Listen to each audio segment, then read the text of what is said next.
दूसरा अध्याय।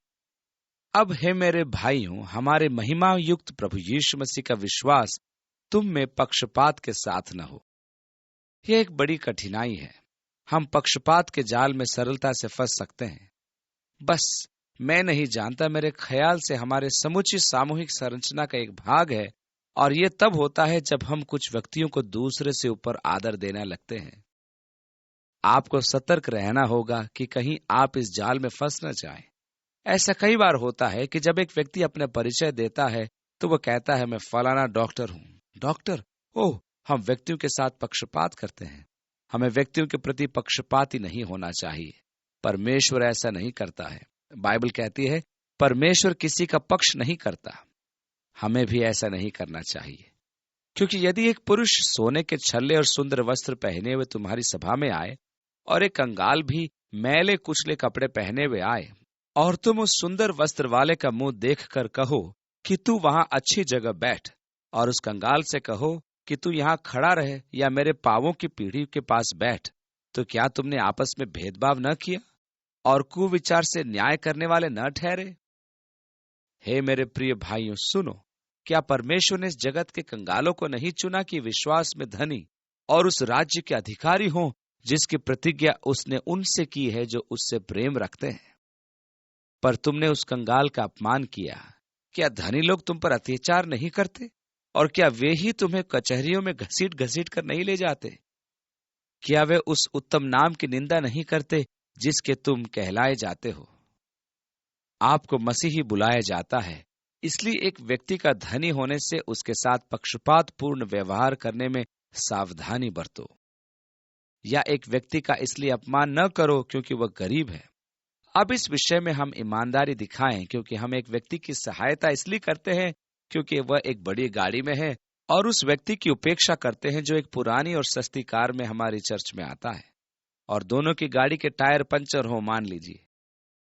मेरे कहने का तात्पर्य यह है कि आप एक धनी व्यक्ति की सहायता करने के लिए इसलिए तत्पर होते हैं क्योंकि आप कहते हैं, अरे मुझे उसकी सहायता करने पर खुशी होगी, क्योंकि क्या पता उनकी सहायता करने पर हमें कुछ बख्शीश मिल जाए। यह पक्षपात अच्छा नहीं जिसके हम दोषी ठहरेंगे। ये एक रोचक बात है कि परमेश्वर ने जगत के कंगालों को चुन लिया और संसार के धन से नहीं परंतु विश्वास में धनी किया। परमेश्वर के सामने धनी होने का मानदंड हमारे मानदंडों से बहुत भिन्न है। पहले स्वर्ण मुद्राएं हुआ करती थी जो एक मानदंड था। आजकल तो कोई मानदंड नहीं है। उन दिनों कहा जाता था कि सरकार आपके 10 रुपये के बदले उतनी ही कीमत के सोने को देने के लिए बाध्य है। फिर चांदी का मानदंड लाया गया। आजकल तो सिर्फ नोट है, जिसका अर्थ है कि सरकार किसी भी बात में आपका ऋणी नहीं है। यह सच है, यह नोट सिर्फ कागज है, इसके बदले कुछ नहीं मिलने वाला, परंतु सोना स्वर्ग का मानदंड नहीं है। परमेश्वर जब एक व्यक्ति के हृदय को देखता है तो वो उस विश्वास और भरोसे को देखता है जो उसमें है। परमेश्वर कहता है, ओह, ये तो धनी व्यक्ति है, ये मुझसे प्रेम करता है, ये मुझ पर भरोसा रखता है। परमेश्वर जगत के कुछ नामी गिरामी लोगों को देखता है जो सारे ऐशो आराम के साथ जीते हैं और कहता है, ओह, कितने दरिद्र धनी हैं ये सब, उनके पास कुछ भी नहीं। अब हमें भी परमेश्वर के समान उसी दृष्टिकोण से लोगों को देखना है। हमें धनी लोगों के प्रति पक्षपात पूर्ण व्यवहार नहीं करना है, परंतु हमें कंगालों की सहायता करने के प्रति चिंतित होना है। वास्तव में कंगालों की सहायता करने के लिए सबसे ज्यादा महत्व दिया जाना चाहिए। धनी लोगों को वास्तव में ज्यादा सहायता की जरूरत नहीं पड़ती। ये कंगाल ही होते हैं जिन्हें हमारी सहायता, हमारे ध्यान की जरूरत होती है। मैं ऐसा नहीं करता और इसलिए मैं दोषी हो जाता हूं। परमेश्वर मुझ पर दया करे। 8वीं आयत में लिखा है, यदि तुम सचमुच राज्य व्यवस्था को पूरा करते हो। मुझे अच्छा लगता है राज्य व्यवस्था।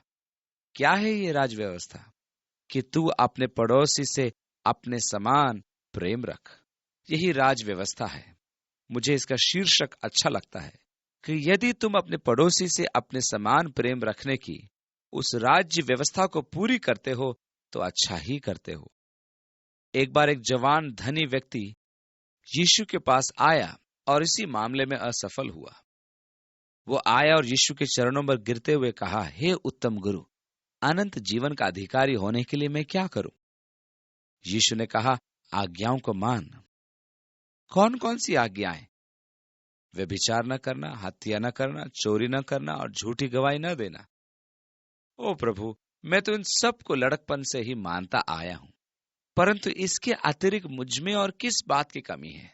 अच्छा, यदि तुम संपूर्ण होना चाहते हो तो राज व्यवस्था का पालन करो। जाओ, अपना सब कुछ बेचकर कंगालों को बांट दो, तुम्हें स्वर्ग में धन मिलेगा। राज व्यवस्था का पालन करना और अपने पड़ोसी से अपने समान प्रेम रखना, ऐसा करना बड़ा ही कठिन बात है, बहुत कठिन। अपने पड़ोसी से अपने समान प्रेम रखना बहुत कठिन है, परंतु यदि आप ऐसा करते हैं तो अच्छा ही करते हैं। 9वीं आयत में, पर यदि तुम पक्षपात करते हो तो पाप करते हो और व्यवस्था तुम्हें अपराधी ठहराती है। ये आपकी ओर इल्जाम की उंगली उठाती है। 10वीं आयत में आगे लिखा है, क्योंकि जो कोई सारी व्यवस्था का पालन करता है परंतु एक ही बात में चूक जाए तो वह सब बातों में दोषी ठहरा। इसलिए कि जिसने यह कहा कि तू व्यभिचार न करना, उसी ने यह भी कहा कि तू हत्या न करना। इसलिए यदि तूने व्यभिचार तो नहीं किया पर हत्या की, तो भी तू व्यवस्था का उल्लंघन करने वाला ठहरा। आप एक उल्लंघनकारी हैं। इससे कुछ फर्क नहीं पड़ता कि आज्ञाओं में से कौन सी आज्ञा का आपने उल्लंघन किया है। तुम व्यभिचार न करना, अरे मैंने तो ये कभी नहीं किया। अपने पड़ोसी को अपने समान प्रेम करना, उफ, इसमें तो मैं चूक गया। यदि तुम एक आज्ञा का उल्लंघन करते हो तो व्यवस्था का उल्लंघन करते हो।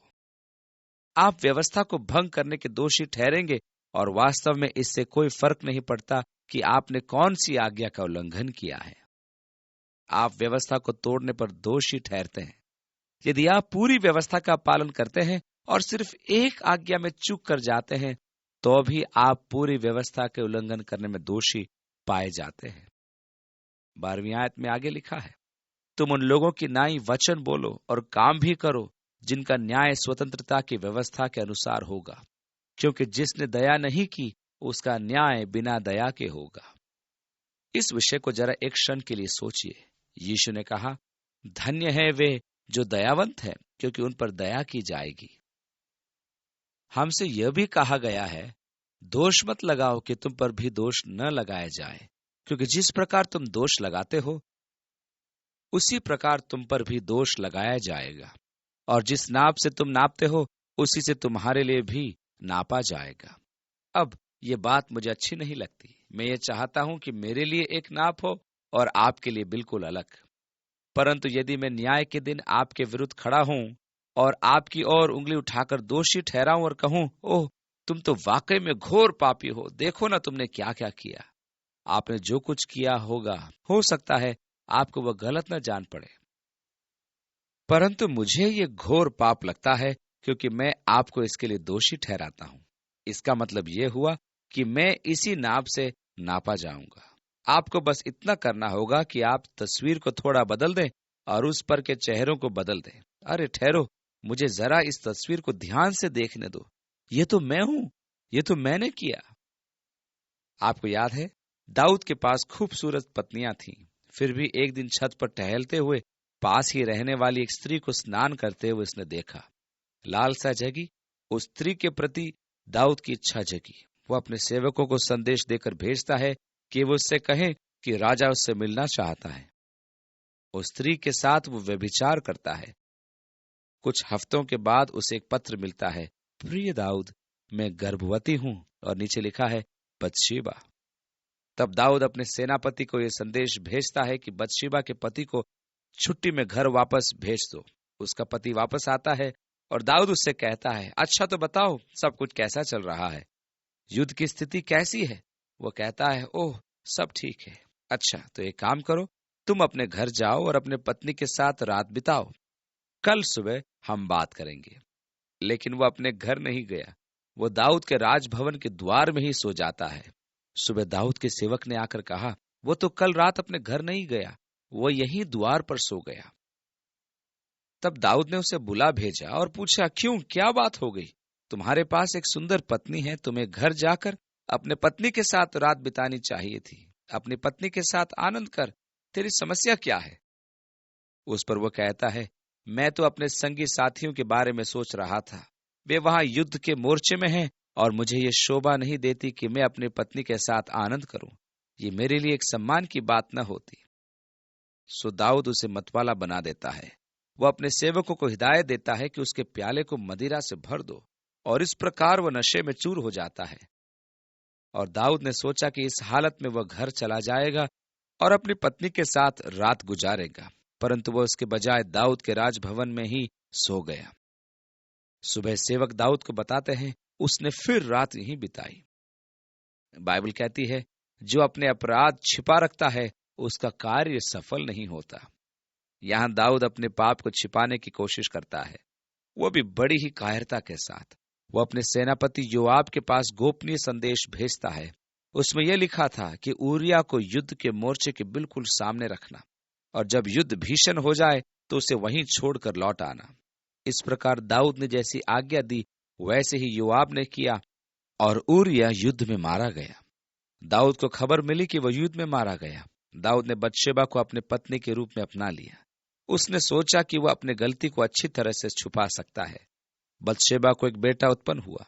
दाऊद एक विशाल हृदय वाले व्यक्ति के रूप में लगने लगा। देखो, यहाँ बतशेबा उसका पति युद्ध में मारा गया, और अब दाऊद उसे अपनी पत्नी के रूप में अपना लेता है ताकि उसके बेटे को अनाथ होने से बचा सके। क्या यह प्रशंसनीय बात नहीं? नहीं, बिल्कुल नहीं। नाथान नबी दाऊद के पास आता है। दाऊद ने सोचा कि उसके पाप के बारे में कोई नहीं जानता। उसने सब कुछ बड़ी ही सफाई से छुपा लिया था। नातान उसके पास आता है और कहता है, दाऊद, एक व्यक्ति तुम्हारे राज्य में है जो बहुत ही धनी है। उसके पास धन इतना है कि वो खर्च भी कर दे तो अभी खत्म न होगा।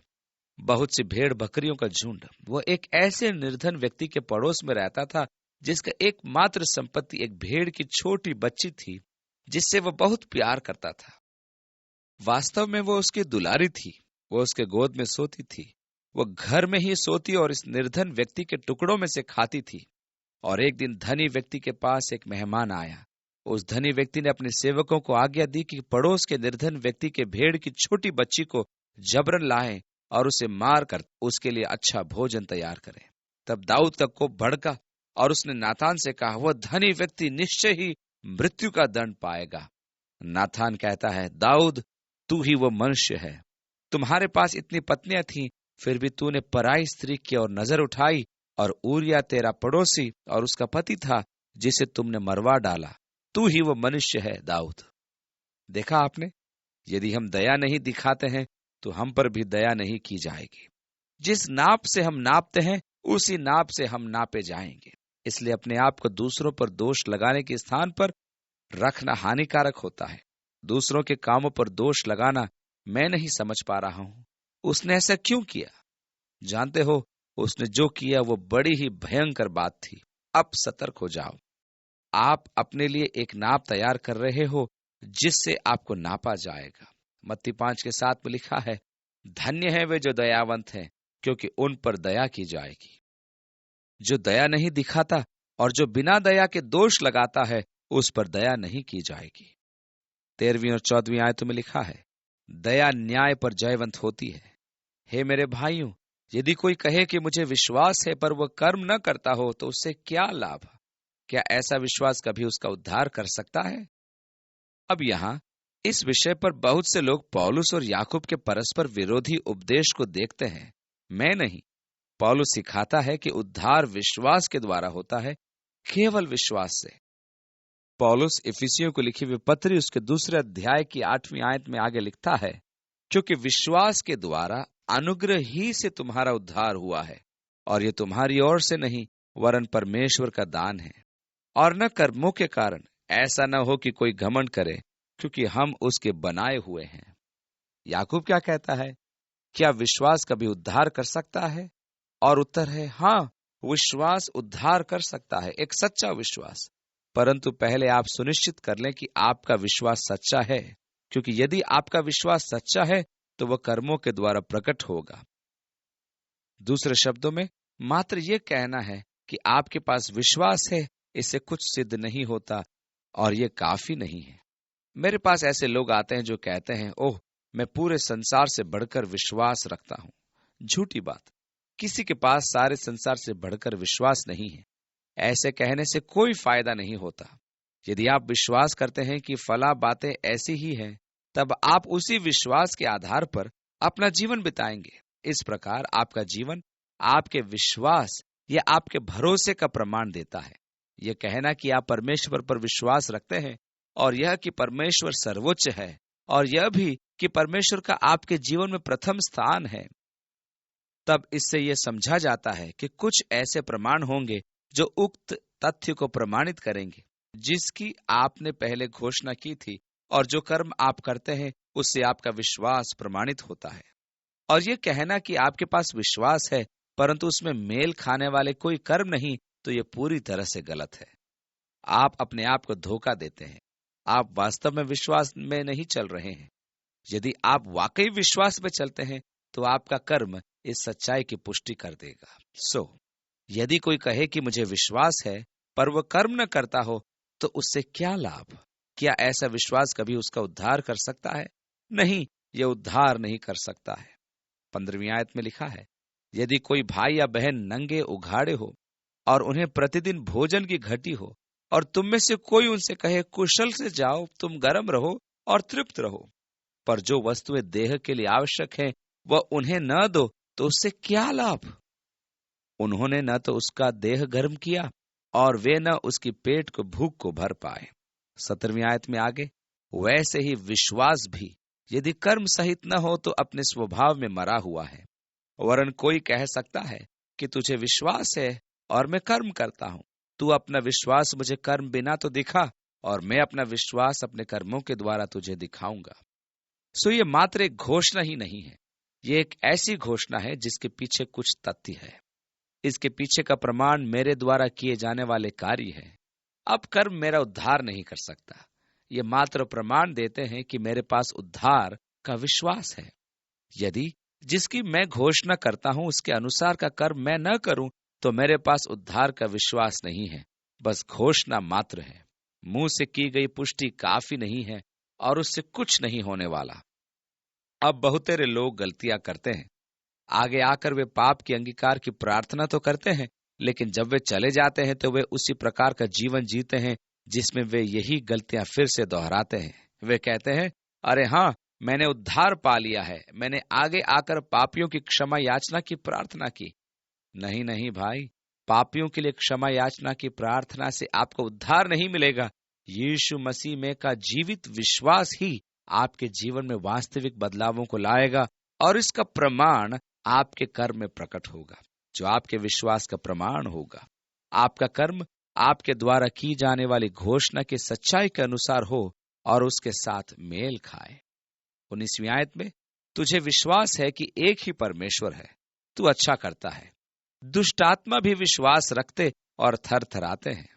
मैं परमेश्वर पर विश्वास करता हूं, कोई बड़ी बात नहीं है। कौन नहीं करता? कुछ मूर्खों को छोड़कर। बाइबल कहती है ना कि मूर्ख वही है जो कहता है कि परमेश्वर नहीं है। आप कहते हैं कि आप परमेश्वर पर विश्वास करते हैं, तो ये एक बात को प्रमाणित करती है कि आप मूर्ख नहीं हैं, परंतु इससे आपका उद्धार नहीं होता। दुष्ट आत्माएं परमेश्वर पर विश्वास करती हैं और संभवतः उनका विश्वास उस पर आपसे बढ़कर दृढ़ है। उन्होंने यीशु से मरकुस पहले अध्याय के 24वीं आयत में कहा, हम जानते हैं कि तू कौन है, तू परमेश्वर का पवित्र जन है। आप भी कहते हैं, अरे मैं तो ये विश्वास करता हूं कि यीशु परमेश्वर का पवित्र जन है। तो इससे क्या हुआ? क्या आपने अपना जीवन उनके प्रभुत्व के प्रति समर्पित किया है? क्या आप उसके कार्य करते हैं? क्या आप उसकी आज्ञाओं का पालन करते हैं? तो देखा आपने, हर कोई जो प्रभु प्रभु कहता है वे स्वर्ग के राज्य में प्रवेश नहीं करेंगे। आप कहते हैं, ओ प्रभु, ठीक है, पर कहने से कुछ नहीं होने वाला।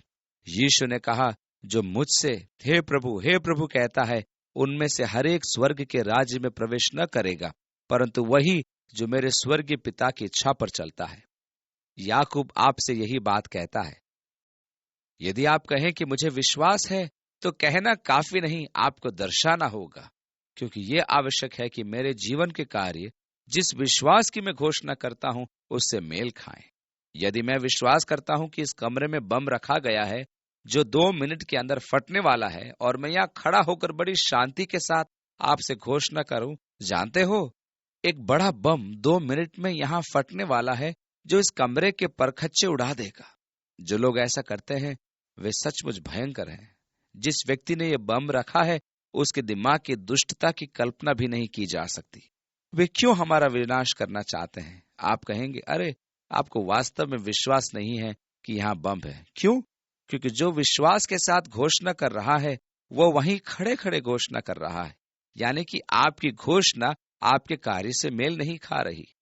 पर यदि मैं द्वार के बाहर दौड़ता हुआ जाऊं और कहूं, यहां से बाहर निकलो, जानते हो बम 2 मिनट में फटने वाला है, तब आप इस बात पर ज्यादा विश्वास करने का रुझान दिखाएंगे। कम से कम मुझे विश्वास है कि जिसे मैंने आपसे कहा है, अब मेरे कार्य से उस घोषणा से मेल खा रहे हैं जिस पर मेरा विश्वास है। अब यही समान रूप से सत्य है। आप कहते हैं, हाँ मैं परमेश्वर पर विश्वास करता हूं और मैं प्रभु यीशु मसीह पर विश्वास करता हूं वगैरह। अच्छा, पर क्या आपका कार्य उससे मेल खाता है? क्या आपके कार्य वास्तव में यह प्रकट करते हैं कि यीशु ही आपके जीवन का प्रभु है? क्या यह तथ्य आपके द्वारा किए जाने वाले कार्य से प्रकट होता है? यही बात तो याकूब कहता है। अपने कथन पर निर्भर न रहें, उन कार्यों को भी देखें जो ये प्रकट करती हैं कि जो आप कह रहे हैं वो उस पर आप सचमुच विश्वास करते हैं कि नहीं। 20वीं आयत में, पर हे निकम्मे मनुष्य, क्या तू ये नहीं जानता कि कर्म बिना विश्वास व्यर्थ है? यह वास्तव में जीवंत नहीं है। यह एक जीवित विश्वास नहीं है।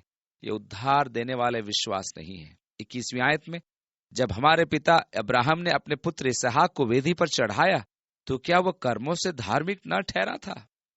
आप देखें कि उसका कार्य उसके विश्वास के साथ मेल खाता है। वह परमेश्वर पर विश्वास करता था। वह विश्वास करता था कि इसहाक के द्वारा परमेश्वर एक राष्ट्र को खड़ा करेगा, क्योंकि इसकी प्रतिज्ञा परमेश्वर ने की थी कि इसहाक के द्वारा तेरा वंश कहलाया जाएगा। अब उसका इसहाक के बलि चढ़ाना ही एक ऐसा प्रमाण था कि वह परमेश्वर के वचन पर कितना दृढ़ता से विश्वास करता था। उसको यहां तक विश्वास था कि परमेश्वर यदि जरूरत पड़े तो इसहाक को मरे हुओं में से जिला सकता है, ताकि अपनी प्रतिज्ञा को पूरी करे। सो इस प्रकार उसका कार्य उसके विश्वास के अनुसार था। 22वीं आयत, सो तूने देख लिया कि विश्वास ने उसके कार्यों के साथ मिलकर प्रभाव डाला है। मिलकर कार्य कर रहे थे। जैसे कि उसके विश्वास का परिणाम कर्म था, वैसे ही विश्वास का परिणाम हमारे जीवन में हमारे कार्यों से मेल खाता हुआ है। 22वीं आयत में आगे लिखा है, और कर्मों से विश्वास सिद्ध हुआ। और पवित्र शास्त्र का यह वचन पूरा हुआ कि अब्राहम ने परमेश्वर की प्रतीति की और यह उसके लिए धर्म गिना गया और वह परमेश्वर का मित्र कहलाया। सो तुमने देख लिया कि मनुष्य केवल विश्वास से ही नहीं वरन कर्मों से भी धर्मी ठहरता है। कर्म विश्वास का प्रमाण है। 25वीं आयत में आगे, वैसे ही राहाब वैश्या भी जब उसने दूतों को अपने घर में उतारा और दूसरे मार्ग से विदा किया, तो क्या कर्मों से धार्मिक न ठहरी? लिदान, जैसे देह आत्मा बिना मरी हुई है, वैसा ही विश्वास भी कर्म बिना मरा हुआ है। जब आपकी आत्मा आपके देह को छोड़ देती है तो आपकी देह मर जाती है। वैसे ही आपका विश्वास आपके कार्यों के साथ मेल नहीं खाता तो वह सच्चा विश्वास नहीं है, वह मरा हुआ है। ऐसा मरा हुआ विश्वास आपके लिए कुछ नहीं कर सकता है। यह आपको उद्धार नहीं दिला सकता। मरा हुआ विश्वास किसी का भी उद्धार नहीं कर सकता।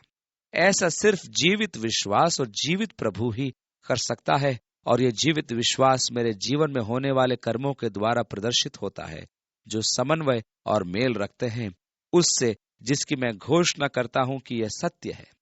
जो मैं घोषणा करता हूं, मुझे विश्वास है कि यह सत्य है। विश्वास का जीवित रहना कर्मों के मेल रखने ही से होगा। इसलिए आइए हम अपने आप को जांचें और देखें कि क्या हम विश्वास में हैं। ऐसा सच्चा विश्वास जो उद्धार दिला सकता है।